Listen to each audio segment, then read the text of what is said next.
faudra le placer dans quel en fait, parce qu'on veut environnement. bien sûr sur le Maroc. Ouais. Ah, ça c'est clair. Ça c'est clair. Mais dans quelle ville Allez dire, je ne bouge pas. Justement, dans quelle ville et pour que justement que le plaisir dure assez longtemps, qu'il n'y ait pas beaucoup de problèmes, que le revêtement hydrophobe, qui donc dénotant, soit suffisamment, ne soit pas compromis par toutes les conditions climatiques. Est-ce qu'il n'y a pas quelque part où justement ça serait bien de le mettre en fait ce bâtiment? Alors, ce bâtiment, d'abord, quand on construit en terre, c'est pas comme la construction en ciment, c'est un bâtiment qui vit. Donc, il faudrait, par rapport aux saisons, il faut s'en occuper, il faut nettoyer quand il faut nettoyer, il faut rapistofler quand il faut rapistofler.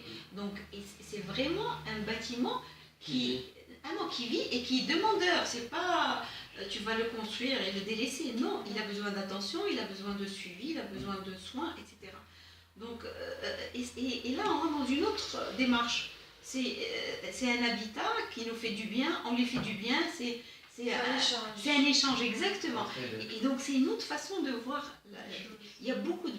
Maintenant, les gens ne veulent pas construire en pisé parce qu'effectivement, il y a du travail derrière.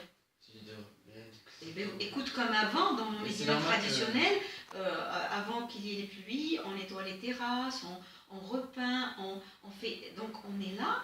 On bichonne notre maison, on s'occupe de la maison, on arrange ce qu'il y a. C'est normal qu'il y ait. C'est normal. Et quelque part, pareil avec le solaire. Le solaire, tu ne vas pas mettre tes panneaux solaires et les oublier pendant 2 ans, 3 ans. Non, c'est pas possible. Donc c'est vraiment une autre démarche. C'est dire, je suis là, j'ai des possibilités, mais j'ai cet échange, cet aller-retour. Et ça, c'est merveilleux parce que ça nous ramène à d'autres types de relations qu'on a complètement oubliées.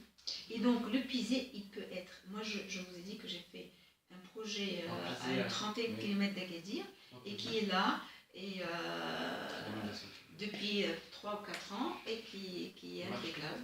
Et j'ai une autre expérience à Tiznit où j'avais un don japonais et donc ils voulaient carrément détruire les anciennes écuries de Tiznit.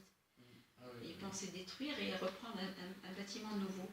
Et quand ils me l'ont confié, je leur ai dit attention, mais ça c'est un patrimoine. On a des murs de 1 mètre d'épaisseur. Il ne faut absolument pas les détruire.